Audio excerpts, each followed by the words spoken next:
2024 का लोकसभा चुनाव आने वाला है, उसके पहले सरकार को अचानक से सोचता है कि हम ये लेकर आए। 5 साल से क्या कर रही थी सरकार, क्यों नहीं ला? इसलिए हम बोलते हैं ना कि सरकार पोलराइज करने की कोशिश कर रही है चुनाव के पहले, क्योंकि सरकार विफल हो चुकी है डेवलपमेंट के काम पे। देश सवाल पूछता है, मोदी जी अपनी गारंटियों में फेल हो चुके हैं। आगामी लोकसभा चुनाव से पहले मोदी सरकार ने पूरे देश में CAA यानी सिटीजनशिप अमेंडमेंट एक्ट लागू कर दिया है।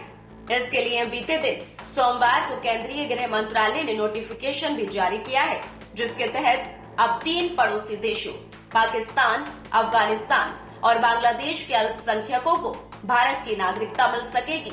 इसके लिए उन्हें केंद्र सरकार द्वारा तैयार किए गए ऑनलाइन पोर्टल पर आवेदन करना होगा। हालांकि CAA के लागू होने से पूरे देश में राजनीति गरमाई हुई है। विपक्षी नेता केंद्र सरकार के फैसले की आलोचना कर रहे हैं। वहीं विपक्षी नेताओं ने चुनाव से ठीक पहले इसका नोटिफिकेशन जारी करने के केंद्र सरकार के फैसले को चुनावी स्टंट करार दिया है।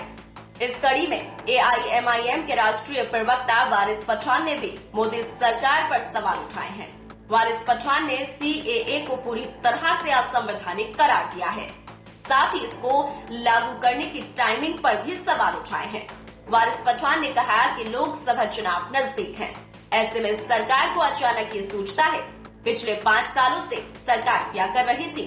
AIMIM के प्रवक्ता वारिस पठान ने मोदी सरकार पर आरोप लगाए कि मोदी सरकार विकास के मोर्चे पर पूरी तरह से विफल हो चुकी है। इसलिए लोकसभा चुनाव के ठीक पहले अपनी नाकामयाबियों को छुपाने के लिए CAA लागू किया गया है। टाइमिंग देखिए, चुनाव घोषित होने वाले हैं, 2024 का लोकसभा चुनाव आने वाला है, उसके पहले सरकार को अचानक से सोचता है कि हम ये लेकर आए।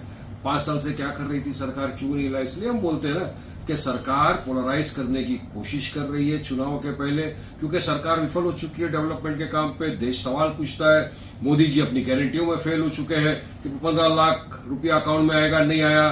2 करोड़ युवाओं को रोजगार मिलेगा, नहीं मिला। तो सारे सवालों के जवाब नहीं है इनके पास, इसके लिए ये अब ये लेकर आ गए। देखिए, हमारा तो पहले से ऑब्जेक्शन था, आज भी हम यही बोल रहे हैं कि ये जो कानून है ये रिलीजियस की बुनियाद पर बनाया गया है, ये अनकॉन्स्टिट्यूशनल है। इसकी कोई ये नहीं हो सकती।